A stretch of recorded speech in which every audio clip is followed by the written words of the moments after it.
Alright, I completed the first day of wearing the G-Shock GD-010, and it's a great watch. For $99, I'm liking it so far. And there's something really weird about the fit of this watch. So I want to share with you the fit and go over just a little bit of the features. And I won't be able to delve too deeply into the features, but we'll go over the features, maybe give you a better demonstration of the ones that I've noticed so far.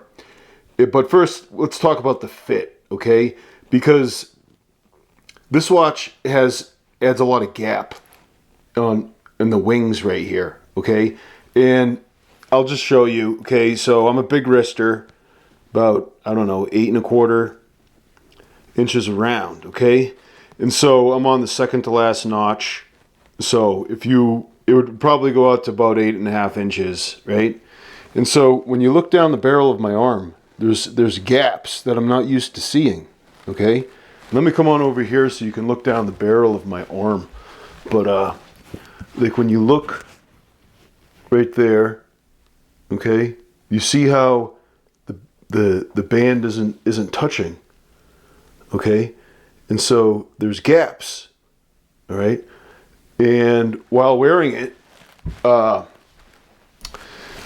from my vantage point, like, you can see it looking straight on, okay?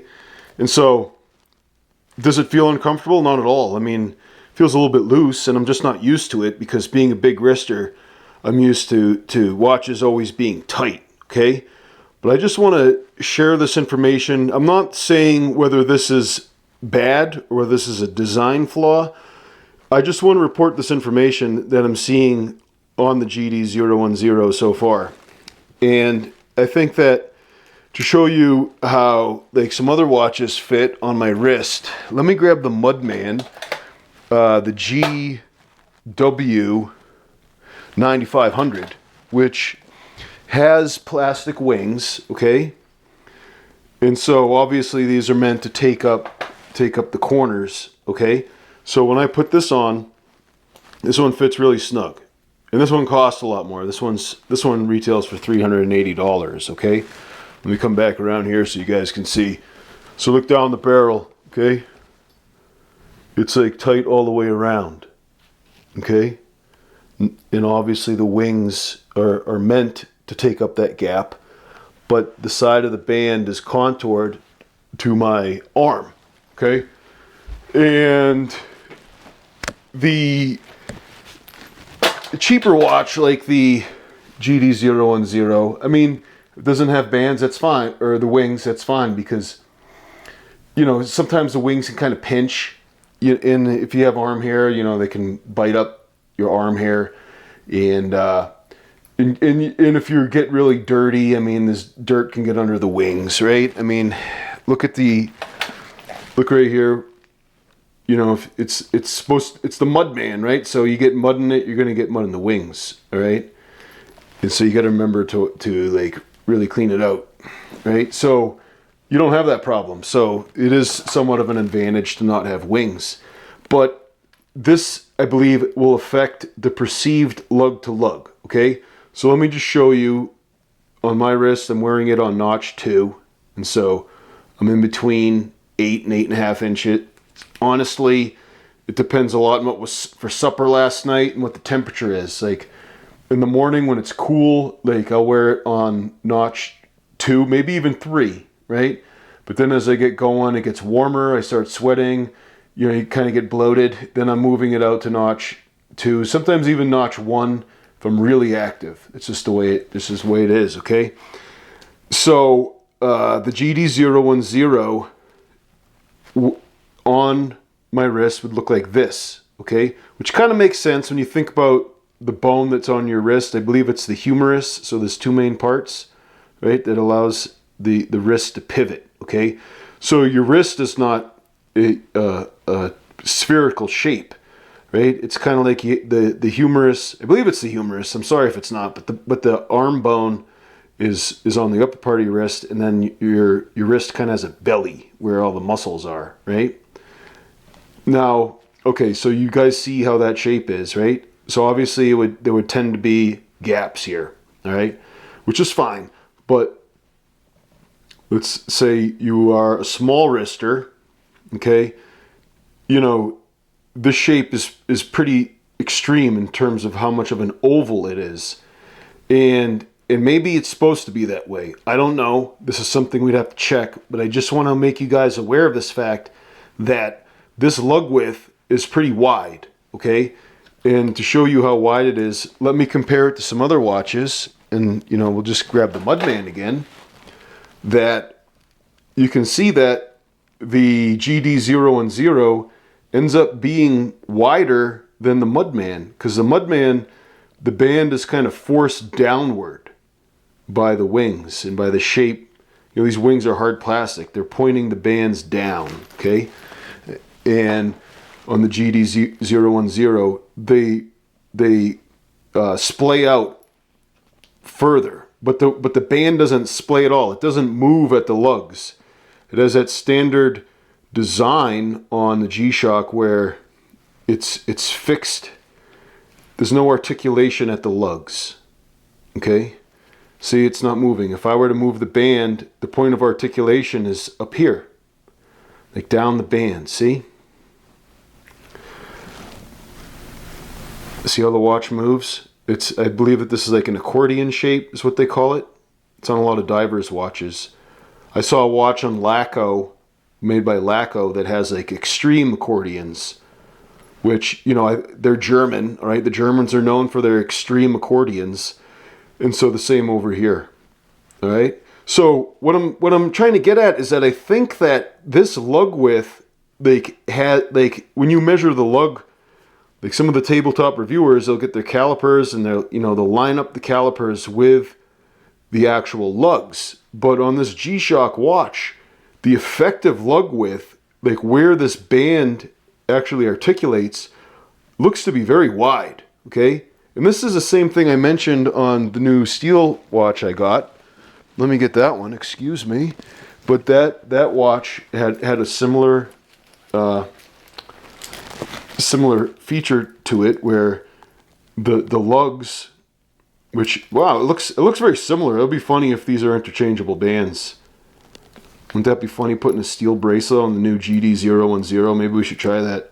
But anyways, this first link does not articulate at the actual lug. The first point of articulation is between link 1 and 2.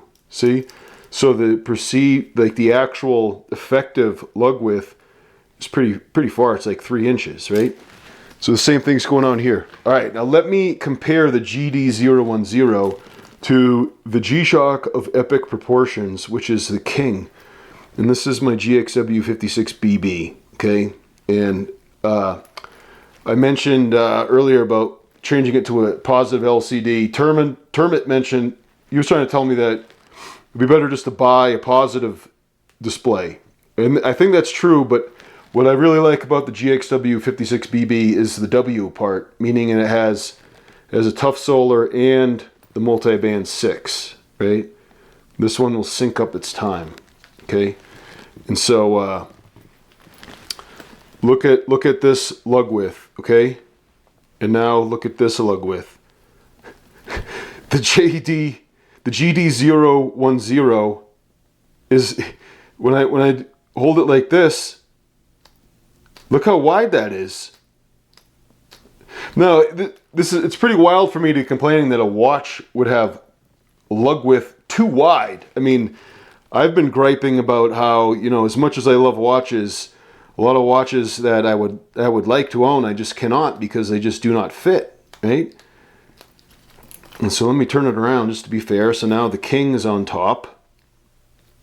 All right, so maybe it's a little bit of like a optical illusion type of thing, just based on the which one you're holding above the other. But still, the effective lug width between the King and the GD-010 is very similar, okay? So obviously the one on top is just because of the angles, but still, all right. So they have similar angles, and the King has a much longer band. I wear this one on notch 3 or 4, as you can tell by where it's like dented all in, okay? And so there's a weird, oh, and this side's longer too on the King. And the King is thicker, but still they have just about the same effective lug width. The same, I think they have the same actual lug width too. I would have to, you know, get out some type of ruler. I'm trying to line up the top lug together as closely as I can, and look, the bottom lugs are the same. And the bands, this is just something I want you guys to be aware of. I know that a lot of guys are saying that they wanted to buy this GD-010 based on the big numbers and the nice clear screen, the positive LCD screen, very well organized, really nice looking watch. It's not that black. Like, this is a deeper black than the GD-010. The GD-010, this black is like a graphite color. It's like a dark gray. Okay. Anyways, we're talking about the size. So, something that you need to be aware of, especially if you are a small wrister. I cannot tell you what the fit would be like for a small wrister. Someone would have to try it out. But it's just, it's crazy to me that there's so much of a gap in the fit, right? And you would think, oh, well, this would be great for big wristers. Well, I can't even recommend this for like the biggest of big wristers, like Logan. I think that Logan, he said that he had like a 9-inch around wrist. I don't think the band's even long enough for that. So it's a weird situation where the watch is very wide in where the band is, but the band itself is not that much longer than a regular G-Shock watch. In fact, the AE 1500, which at Walmart is an extended band, I think that, well, that's not the AE 1500. Where's my AE 1500? You can probably hear me shuffling through my G-Shock toolbox looking for that AE 1500. You guys hear that? I think everybody hears that. I think the guy in the room next to me hears that too. Hope he's not trying to sleep. Alright guys, I found the AE 1500. So the AE 1500 is similar sized, but you know, the lug to lug. Yeah, see, it's like this AE 1500 is forced outward more when we stack them one on top of the other, right? So the GD-010 is on the top now, right? So a really interesting dynamic. Okay, so we'll talk a little bit more about the fit in an upcoming video. We'll discuss this some more in the comments, try and figure out what's going on, because maybe it's supposed to be that way so that, you know, it doesn't feel as tight for anybody of any wrist size. I'm not sure, okay? And I don't want to discourage anyone from buying the GD-010. Excuse me, did I say that right? GD-010, yeah. I'll leave a link below if you guys are at all interested, and if you want to try out, you know, maybe you would want that really wide lug to lug.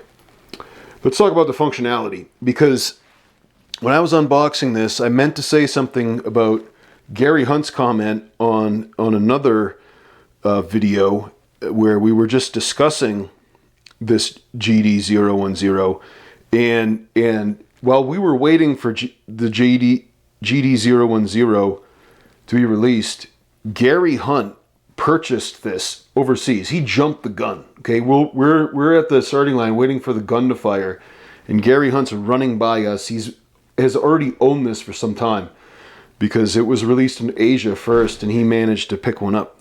Gary Hunt says, already have it. Thanks for the video. Lower right button when in home screen cycles through 3 different time screens you can set and quickly change your home time with any of them by pressing the upper 2 buttons at the same time.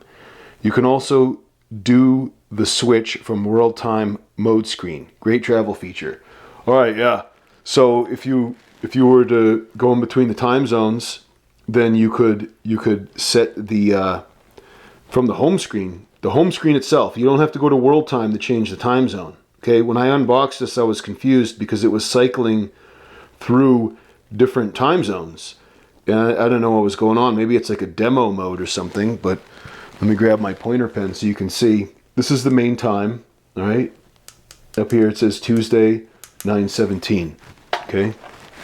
And so I'm going to press the bottom right button, which is the start button, and it says time zone 2 is New York City, which is the Eastern time zone. So if I wanted to know what time it was where my brother lived, there you go. And then number 3 is London. All right, so Eddie Jones, it's 2:53 a.m. in London, right? And then Paris, so Luigi Rofart, right? It's 3:53 a.m. over there in Paris. And then we're back to Chicago, which is Central Time Zone, which is what just about all Texas is in this time zone, okay? So if you were a trucker, you could set, there's 4 time zones for the continent of, continental United States. So if you were an over-the-road trucker, and you were mindful of crossing the time zone, you could change it quickly. And Gary's saying you hold the top buttons to, like, if I wanted to make Paris my home time, what did he say? Hold the top 2? I don't know. Oh, there we go. All right. So yeah, I don't know if you guys saw, but it says Paris time zone 1. So you're going to change the local time. All right. So I obviously need to get educated about all the features, okay? Because there's a lot of features that clearly I am not at the same level as Gary Hunt. And just to show you guys, a press of the mode button brings you to the world time as a whole separate function. Now here, you can go forward or reverse, east and west through all the different time zones. Okay, so that's what makes this function different than cycling through the main time. All right, so I'll read up more about the functions, and I'll be playing around with the watch more. And today I long pressed the light button, and it does have the auto light.